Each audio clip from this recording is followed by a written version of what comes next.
Je ne sais pas si vous avez des questions dans ce premier volet. Alors, moi, je vois qu'il y a des personnes qui ont commencé à écrire des questions sur le côté. Et ce que je te propose, Donovan, c'est que dans le cadre de notre échange, bah, on avance encore un peu sur la présentation du contexte. Et puis qu'on puisse, voilà, dans le fil de la discussion, que je puisse ramener des questions et puis peut-être aussi des échanges avec les personnes qui les ont posées. Mais c'est vrai que du coup, voilà, c'est en tout cas très, très intéressant. Bah, je continue. En fait, je- Alors en fait, comment dire, donc pour revenir en fait à ce démantèlement en fait qui m'intéressait beaucoup sur ce site. Hein. Donc, faut imaginer qu'ils sont en train en fait, ils dépolluent une surface qui prend énormément de temps. À savoir qu'il y a une équipe qui est chargée en fait tous les jours de s'occuper de cette transition en fait. Quoi. Comment dépolluer un site, qu'est-ce qu'on fait de ces pas de ces gravats, mais de ces cimetières de tubage, de pipeline et tout ça. Donc c'est quasiment que de l'acier. Et donc, en fait, c'est dans cette rencontre en fait, que je me suis rendu compte comment dire, de plein de choses qui se passaient et qui étaient assez euh, pertinents en fait, par mon travail euh, esthétique et aussi bien que d'une réflexion autour de ce patrimoine en fait, industriel. Euh, du coup, je me suis un peu dirigé vers les équipes qui démantelaient ce site, donc à savoir une entreprise de démolition, en fait, en gros. Quoi. Et j'ai un peu, comment dire, euh, traversé un peu les équipes. Donc, du centre de formation, je me suis redirigé un peu avec le service de démantèlement et une autre entreprise qui, elle, qui s'occupe complètement de démanteler les sites. Donc, c'est vraiment deux pilotes de pelleteuses qui découpent des cuves, donc quasiment à longueur de journée. Quoi. Donc il y avait cette rencontre-là. En fait, ce qui, moi, m'intéressait le plus dans cette résidence, c'était à savoir un film et quatre sculptures, en fait, et cinq sculptures qui sont visibles dans l'exposition, que vous découvrirez bientôt au FRAC.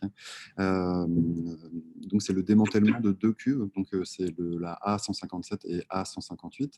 Euh, pour ceux qui sont de Dunkerque et qui ont déjà découvert un peu le paysage de la digue du Brec, ces deux énormes cuves dominaient vraiment le paysage, à savoir qu'elle faisait 150 000 mètres cubes.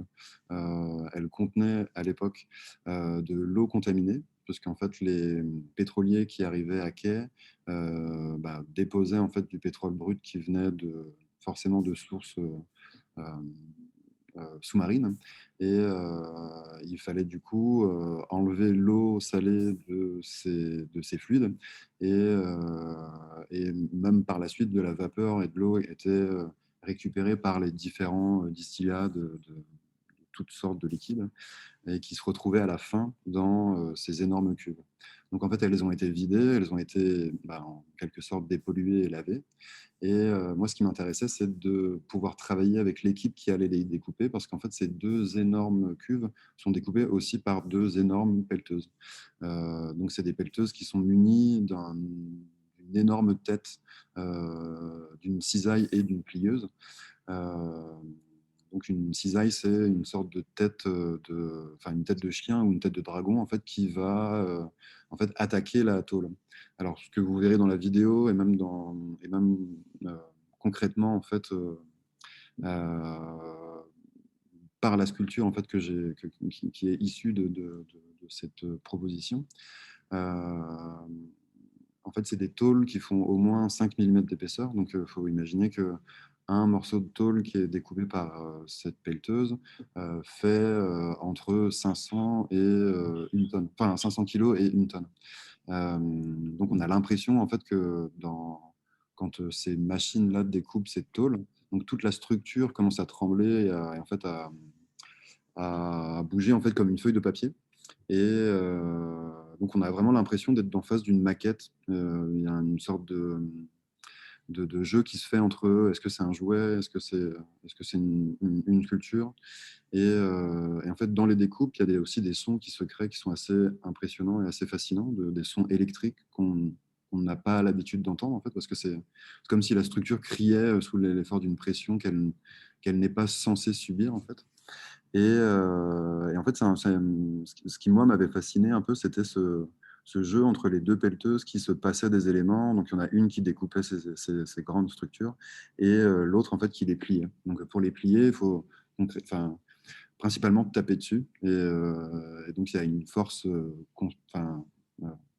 vraiment quasiment infinie de l'hydraulique d'une pelleteuse sur une tôle. Donc, c'est plier de ses mains 500 kilos d'acier, quoi.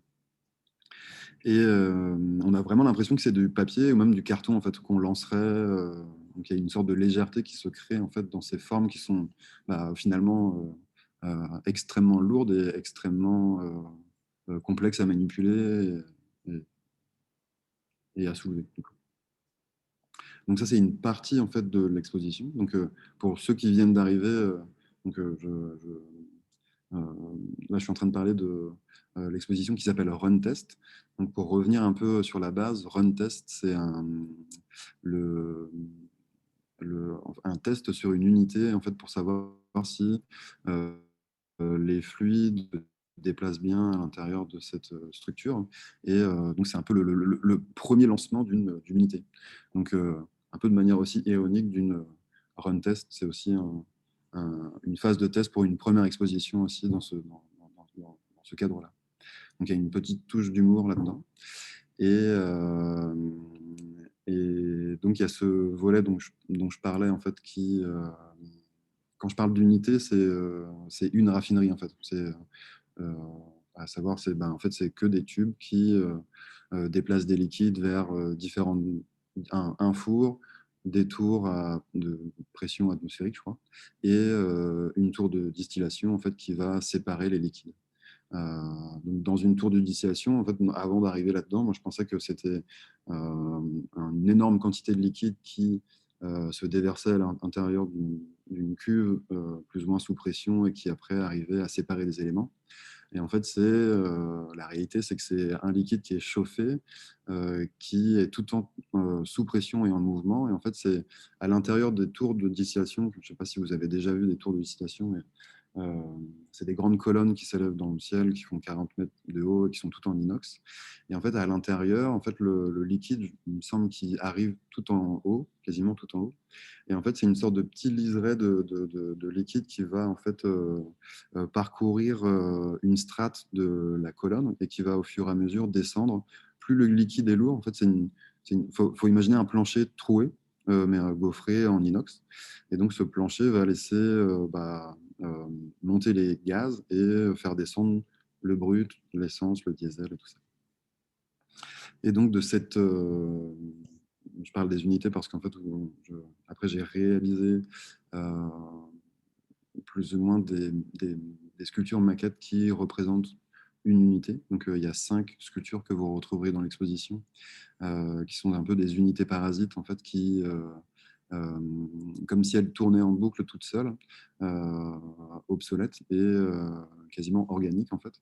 Ce sont des structures qui n'ont pas de sortie, qui n'ont pas d'entrée et qui, euh,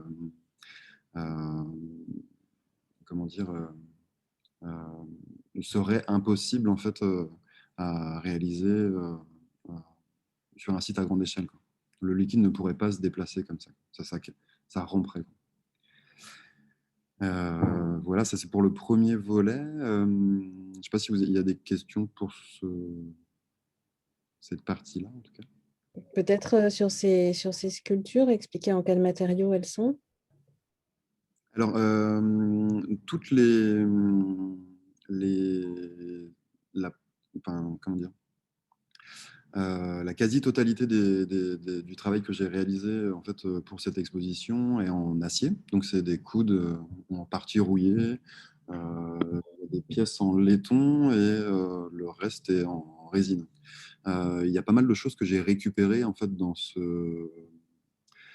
dans cette résidence. Donc, il faut imaginer que rentrer dans une entreprise aussi vaste que Oleum et aussi vaste qu'une raffinerie peut l'être, c'est aussi rencontrer les formateurs. C'est tout un travail en fait de discussion et de rencontre qui euh, euh, peuvent paraître assez peut-être fastidieuses en fait parce que elles s'étendent à long terme. Pour pouvoir réaliser quelque chose, il faut rencontrer les gens, il faut pouvoir visiter le site et tout ça prend énormément de temps parce qu'en fait en fait moi c'est en ma qualité d'artiste, j'arrive dans une entreprise et c'est des liens qui doivent être formés, mais en sachant que eux ont leur métier aussi de formateur et sont pas dispo et ils sont vraiment pas à mon service quoi. Donc c'était plein de belles rencontres aussi qui ont fait que moi, en présentant mon travail à chaque opérateur et à chaque formateur plutôt, euh, et aux différents intervenants, que ce soit l'équipe de démantèlement, les pilotes des pelleteuses qui ont réalisé mes pièces. Euh, euh, C'était tout plein d'échanges qui m'ont aussi amené à découvrir un site enfin, une sorte d'entrepôt en fait sur ce site. Donc, comme je vous l'expliquais tout à l'heure, la raffinerie s'est transformée en centre de formation et ça a été réalisé ça pendant un arrêt technique. Donc, un arrêt technique, c'est concrètement, on arrête la raffinerie qui est normalement en activité. On ne peut pas le faire tous les jours parce que ça demande énormément de temps, d'énergie et d'argent aussi euh, pour arrêter une machine en activité. Et en fait, c'est ce moment-là, c'est à ce moment-là que en fait, l'entreprise a décidé d'arrêter cette raffinerie. Et en fait, en amont, en fait, tout le monde avait acheté et avait commandé en fait, toutes les pièces qui devaient être utilisées pour les remplacements et toutes les pièces de rechange en fait. Et donc, enfin, pendant ma résidence, j'ai découvert cet entrepôt en fait, qui recelait une quantité astronomique d'objets et de pièces qui avaient été achetés, mais qui n'avaient pas été installés et qui, de toute manière, ne pouvaient pas être installés, puisqu'en fait, une raffinerie, c'est du sur-mesure. Donc, tout est fait sur mesure et toutes les pièces qui étaient dans cet entrepôt n'avaient plus aucune valeur, à part peut-être le poids au métal, quoi, à la revente. Donc, en fait, j'ai un peu de manière assidue, un peu harcelé les gens qui s'occupaient de cet entrepôt pour pouvoir récupérer des pièces qui m'intéressaient moi, pour en réaliser des sculptures. Donc c'était beaucoup de dialogues et beaucoup d'attentes aussi pour découvrir cet entrepôt et aussi découvrir des échanges qui étaient assez intéressants parce que là, je ne peux pas vous le montrer maintenant aujourd'hui, mais c'est un peu de découvrir la caravane d'Ali Baba et en fait, on rentre avec les opérateurs, enfin, les formateurs en fait qui ont toute cette expérience et l'historique en fait de ce lieu et en fait ouvrir des caisses c'est un peu comme aussi ouvrir des caisses d'œuvres d'art. On ouvre des caisses pour voir ce qu'il y a à l'intérieur des caisses et se dire ah oui, on avait commandé ça en 2009 machin, ça va là, ça sert à ça. On parlait en fait de cette caverne d'Ali Baba, en fait, De cet entrepôt de et cet entrepôt, des matières en fait que tu utilises. Et toi, tu parles du coup d'objets trouvés. Et ensuite, tu parles de sculpture. Donc, peut-être, enfin voilà, après, c'est une question un peu artistique, mais le passage en fait de l'objet trouvé à l'exposition, peut-être enfin, voilà, entre le ready-made et les transformations que tu as souhaité apporter à ces objets. La question de la forme et du socle, peut-être, qui rejoint peut-être aussi un peu la dimension scénographique de l'exposition. Voilà, c'est peut-être un peu des pistes sur lesquelles j'aimerais t'emmener. ok, alors en gros, moi, on pourrait appeler ça mon petit marché dans cet entrepôt. Et donc, j'ai fait une sélection des pièces qui m'intéressaient plus particulièrement. Donc, dans un premier temps, en fait, j'avais essayé de récupérer plein de pales d'hélice en aluminium. Et ce qui faisait un peu sens, puisque je m'intéressais beaucoup à cette idée, au travail qui tournait autour de l'hélice et en fait à la circulation. que permet peut-être de refroidir ces circuits ou de les réchauffer, en fait. Et en fait, en ouvrant de plus en plus, en visitant en fait, cet entrepôt, parce qu'il faut imaginer que si vous avez déjà vu la halle AP2, c'est à peu près un entrepôt qui était de la taille de la halle, donc avec des rayonnages. Donc, on ne découvre pas d'un coup d'œil tout ce que recèle cet entrepôt, tout ce que recelait cet entrepôt. Et ce qui m'intéressait aussi fortement, c'était les coudes en acier qui n'avaient jamais été installés. Et entre autres. Et il y avait aussi une énorme pièce qui s'appelle une virole. En fait, c'est une structure en fait en forme de cheminée qui normalement est installée sur des stations de vapeur. Ça ressemble formellement à un peu une sorte de champignon comme les centrales nucléaires. C'était une structure en résine. Donc, c'était une structure qui était quand même, qui pesait à peu près 800 kg à déplacer. C'était pas évident, quoi. Et donc, il y avait tous ces éléments-là qui m'intéressaient et en fait, que j'ai réussi à récupérer, à faire acheminer du coup à mon atelier à fructose. Et après, ça s'est un peu concrétisé en termes de sculpture par un peu une recherche formelle, en fait, de redessiner ce paysage architectural d'une raffinerie. En fait. Les images que je vais vous montrer par la suite, qui traitent du coup des petites unités parasites, euh, c'est comme un peu rétrécir à l'échelle humaine une raffinerie. En fait, elle est pensée euh, à- en termes de structure et plus ou moins formellement comme une mini-raffinerie qui aurait euh, connu une sorte de digression, en fait. Une sensible digression vers une forme qui serait impossible à réaliser. Par là aussi, j'entends dans l'idée du socle et aussi du ready-made, parce qu'il y a il y a deux pièces qui font aussi énormément de rappel au ready-made, en fait. Euh, euh, les sculptures et la forme de ce qu'on pourrait appeler leur socle, en fait, mais qui n'en est pas un, euh, sont des reprises des structures en fait, qui permettent de soutenir aussi cette tube dans cette raffinerie. Euh, Peut-être que je peux vous montrer quelques images, ce serait peut-être plus parlant. Alors, je vais partager mon écran, l'exposition. Donc, ici, on est au premier étage du FRAC. Donc là, ce sont des tests. Hein, l'exposition est toujours en cours de montage. Là, en fait, c'est les pales d'hélice en aluminium dont je vous parlais. En fait, là, en ce moment, je suis en train de faire des tests de typographie avec Guillaume, qui est en formation à l'IS Group, qui, en fait, m'aide dans la réalisation des pièces et qui soude au cordon en fait, une typographie pour signaler le titre de l'exposition, qui est Run Test. Donc, je me suis un peu étalé un peu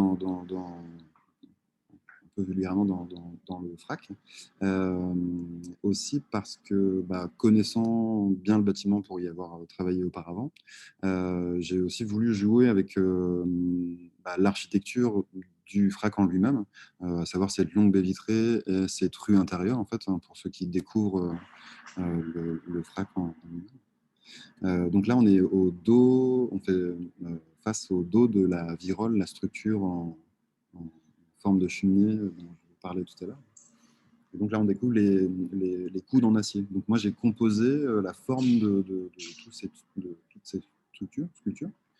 Et j'ai travaillé aussi avec l'IS Group, qui est un institut de formation à Petite-Sainte pour la soudure. Donc c'est des soudeurs, des jeunes soudeurs ou des anciens qui viennent refaire leur qualif ou concrètement se former à la soudure.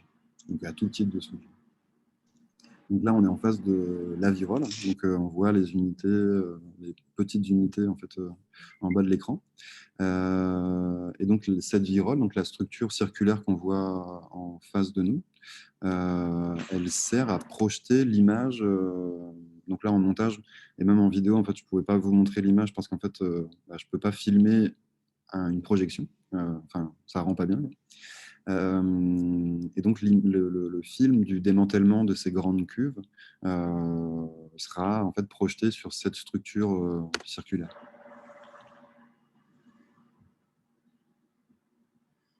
Donc ici, on a une première forme en fait qui en fait marche comme un culbuto. C'est un culbuto qui est en fait en vidéo, on s'en rend peut-être pas compte, mais on a vraiment l'impression que c'est une chambre à air. Comme celui-ci, hein, mais là, en réalité, c'est de l'acier. Celui-là, il pèse déjà 80 kg et le premier dans les 200 kg.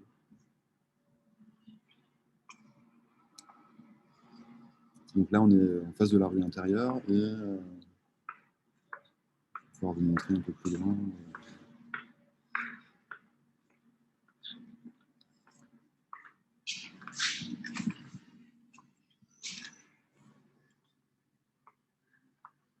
Donc ici, on est en face des échangeurs.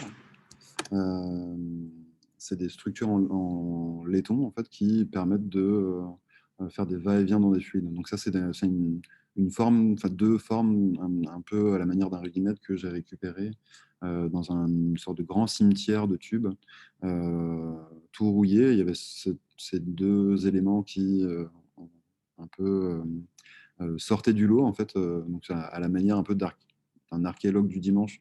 Je suis venu un peu récupérer ces formes-là et on les a brossées pour faire réapparaître le laiton. Donc en fait, c'est une pelleteuse qui est venue l'arracher en fait de sa structure, et c'est pour ça en fait que ces colonnes-là, hein, qui reprennent un peu une forme architecturale, se dressent un peu dans l'espace et se sont torsadées en fait. Et ce qu'on voit donc ça, ce sont toujours les échangeurs en laiton.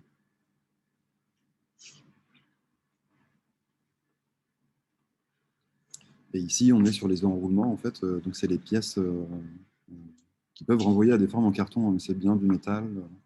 Celui que vous voyez là, donc ça reprend le logo en fait, de l'entreprise Total, qui a été découpé par les cisailles et qui a été après plié avec les pelleteuses. Celui-là, en particulier, fait 900 kg, je crois.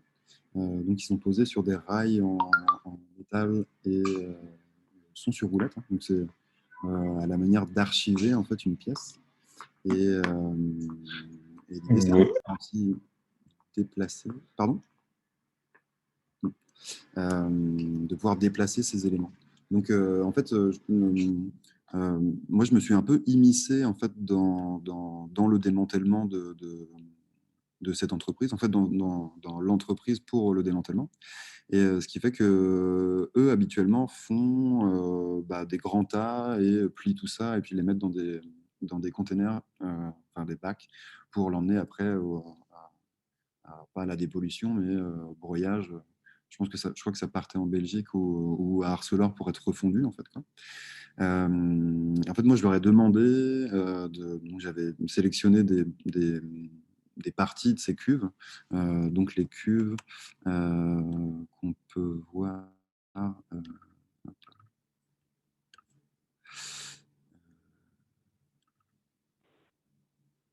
Voilà. Donc ça, c'est une vue de Google Maps. Donc là, il ne faut pas se fier au tracé, hein. C'était le tracé d'un drone en fait pour filmer le démantèlement des cuves. Donc vous le voyez à la dimension d'un camion-citerne ici, la taille que peuvent donner ces cuves. Donc en fait, moi je suis venu, je ne sais pas si vous voyez mon curseur, ah bon, on ne peut pas le voir, mais découper en fait le logo de l'entreprise et de le plier avec les pelleteuses. Donc j'ai pris le logo et le numéro de cette cuve. Euh, c'est en une partie d'archiver ces éléments du paysage, donc, et aussi de rendre, comment dire, un peu sa puissance esthétique et sculpturale à ces pièces, en fait, qui sont des sculptures avant tout et qui font référence aussi à des archives. Concrètement, on pourrait, avec une autre pelleteuse, déplier ces rouleaux comme on déroulerait une peinture qu'on avait enlevée de son châssis. Euh, voilà pour le tour d'exposition. Voilà, je ne sais pas si vous avez des questions. Ah, on peut peut-être rebondir sur une question qui est celle de Mathilde et qui se demandait si tu avais déjà une idée de ce que tu voulais produire ou est-ce que c'est en étant sur le site, en découvrant ce que tu as découvert, que tu as commencé voilà, à réfléchir à l'exposition. Ok, eh ben, c'est une bonne question. En fait, j'avais aucun projet concret en allant dans cette résidence, dans cette raffinerie. Je suis quelqu'un qui travaille assez lentement, donc on le voit en fait déjà dans ces 2 ans et demi de résidence. Euh, et j'avais pas concrètement de projet en tête en y allant. Euh, pour moi, l'opportunité, c'était vraiment de découvrir déjà comment ça fonctionnait et un peu la vie euh, à l'intérieur de ces unités. Et en fait, mon travail, en fait, moi, consistait à rencontrer les gens et à tisser du lien et récupérer des récits, des histoires qui, moi, pouvaient me permettre de rebondir sur un travail sculptural. Moi, ce qui m'intéresse surtout, euh, c'est quand même le travail plutôt sculptural des choses, quoi. Il y a beaucoup de récits au travers de mon travail, mais en fait, ils sont initiés par des rencontres ou des découvertes d'objets. Donc en fait, peut-être rappeler qu'au départ, il n'y avait pas d'exposition en fait réellement prévue. Il y avait la résidence en fait, qui était aussi réalisée dans le cadre d'un dispositif qui existe, qui s'appelle Artistes en résidence et qui facilite ces liens-là, en fait, ces possibilités de rencontre et d'accueil d'un artiste sur plusieurs mois. Et donc là, c'était plutôt l'idée d'une résidence de recherche et l'exposition est venue après dans un second temps. Euh, euh, et donc, il y a cet espace que tu nous as montré, qui est cet espace qui, en fait, il faut se rendre compte que c'est quasiment 2 étages en un, en fait, hein. C'est très haut, très haut. Et, euh, et donc, tu nous en as déjà parlé, c'est-à-dire qu'il y a quand même une approche complète de l'espace qui relève aussi d'une forme de scénographie. Tu nous as parlé d'une sorte de ramener à l'échelle humaine, en fait, cette expérience de la raffinerie que tu as eue pendant ces quelques mois. Euh, est-ce que, est-ce que tu peux nous parler peut-être du lien entre enfin, la partie vidéo d'image en mouvement, en fait, qui, que tu as pu réaliser? Ouais, le film en fait qui est projeté sur cette virole, donc la structure circulaire que je vous ai montré tout à l'heure, c'était quelque chose qui moi m'intéressait particulièrement de pouvoir en fait rendre compte, pas à la manière d'un documentaire, hein, parce que moi je suis pas non plus cinéaste, c'est pas vraiment ça qui m'intéresse, mais c'est les qualités en fait sculpturales aussi de euh, de ce démantèlement en fait. En fait on est face en fait l'expérience du de la grandiosité un peu de cet événement, c'était une gigantesque machine qui découpe une structure qui dépasse l'entendement en fait. Et c'est se mettre en fait plus ou moins à l'échelle de ces superstructures qui sont pas là dans la construction ou dans dans l'idée de produire quelque chose, mais plutôt de produire quelque chose par la destruction de ces éléments. Et donc, j'avais imaginé en fait une sorte de ballet avec ces pelleteuses en fait, qui se passeraient en fait, ces éléments et qui, par leur chorégraphie, en fait, viendraient à fabriquer les pièces. Donc, en fait, c'est comme si j'étais un peu chef d'orchestre et que je venais en fait, diriger ces deux pelleteuses et les orienter, les amener à produire des sculptures. Parce que concrètement, je ne pouvais pas physiquement le faire moi-même. Et en fait, il y a du mouvement alors, dans l'exposition à travers ces vidéos voilà, qui seront projetées sur cette virole qui elle-même est une sculpture fixe, mais déjà aussi évocatrice de mouvements circulaires et de mouvements aussi comme ça. Mais il y a aussi un autre type de mouvement, c'est celui lié à la performance, en fait, ou à la possibilité de la performance. Est-ce que… Oui, alors il y a, Oui. en fait, il y a les enroulements en fait, qui sont liés en fait, à la virole, à la structure et au démantèlement de ces bacs.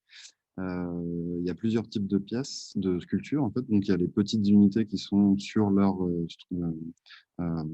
sur leur rack, comment dire, qui reprennent un peu l'écriture en fait des structures. Euh, Maintenant en fait des tubes. Et il y a deux autres types de pièces qui sont, elles, à activer, donc en forme de culbuto, qui sont là, qui sont quasiment autonomes. En fait, il y a juste à les activer pour les faire vivre et il produit du son. Le plus petit des éléments, en fait, en forme de balancier, lui, il dure assez longtemps. Il peut durer entre 5 et 6 minutes à se balancer tout seul. Et en fait, c'est assez drôle parce qu'il reprend euh, comment dire, de manière euh, sonore les hélices en fait, qui devraient tourner dans la virole. On a l'impression que c'est soit un wagon qui passe ou une sorte de battement d'ailes d'éoliennes, enfin d'hélices d'éoliennes.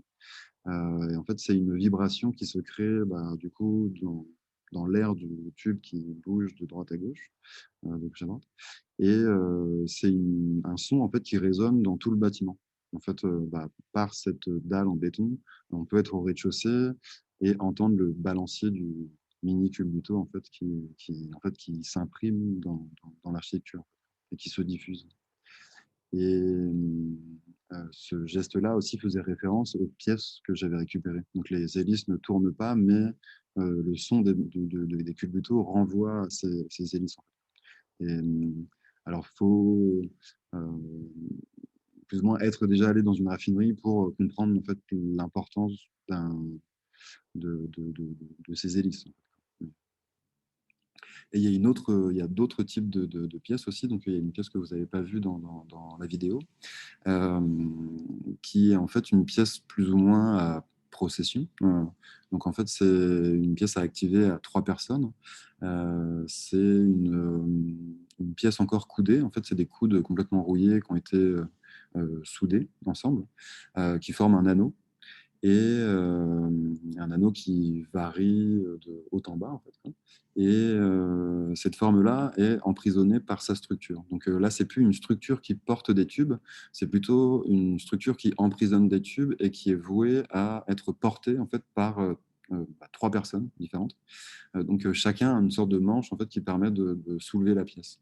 Donc c'est une petite pièce, donc à peu près dans les 60-80 kilos et qui est pensé en fait comme une forme parasite en fait. L'idée, c'est de pouvoir se déplacer en fait dans l'architecture aussi, quoi.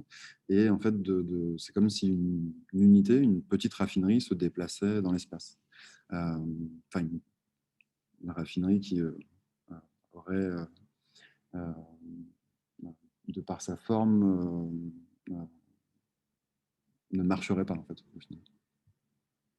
Non, il y a une forme comme ça très circulaire de la sculpture et puis ces trois éléments comme ça tubulaires qui sont de même nature que les socles entre guillemets des structures soutenant les autres de la même série, hein. Mais il y a, comment dire? Je sais pas, moi ça m'évoque aussi une forme de servitude aussi, enfin ces éléments comme ça, une sorte de moulin comme ça qui pourrait, tourner, à l'infini. Heu, De par sa forme, en fait, elle est déjà complexe à déplacer, puisqu'en fait, 3 personnes sur 3 axes différents, ça invite en fait un déplacement circulaire, en fait, de tourner sur soi-même. Et, euh, et comme ces structures en fait, qui emprisonnent ces tubes, pour revenir aussi à l'idée du socle, en fait, dans cette exposition, il n'y a pas de socle. En fait, tout est composé d'une sculpture en elle-même. En fait, les petites unités qu'on a vues tout à l'heure, euh, les structures qui le portent composent en fait, cette structure. Et donc là, on a un peu euh, euh, euh, mis de côté l'idée du socle ou d'une sculpture qui doit reposer sur son socle. Mais il y avait l'idée du déplacement, moi qui m'attache beaucoup parce que c'est des choses les formes abandonnées et, ou les rebuts. Et là, pour le coup, dans cette exposition, c'est la première fois que je travaille avec des rebuts qui n'ont jamais été activés et qui étaient neufs, en fait, au final. Et ce qui m'intéressait beaucoup, c'était le déplacement de ces objets aussi dans l'espace. Et par déplacement, on entend des personnes qui déplacent des objets ou de la manutention, mais aussi des sculptures qui se déplacent d'elles-mêmes, enfin, en fait, qui initient un mouvement et un son qui emmène du coup à un déplacement mental ou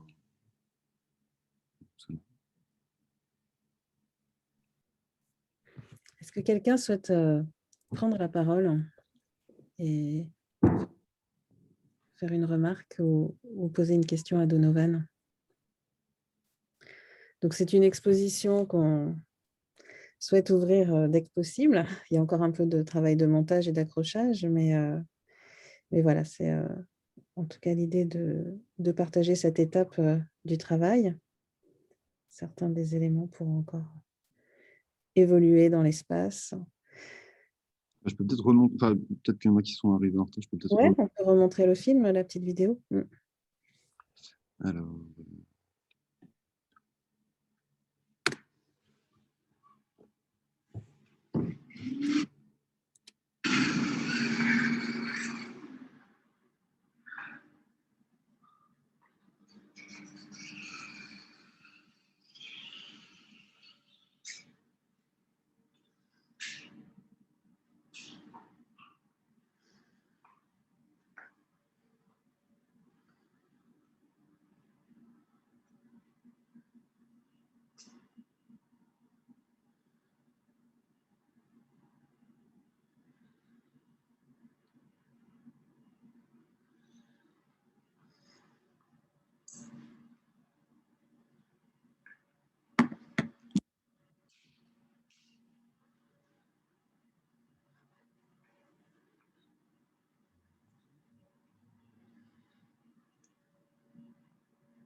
Ok.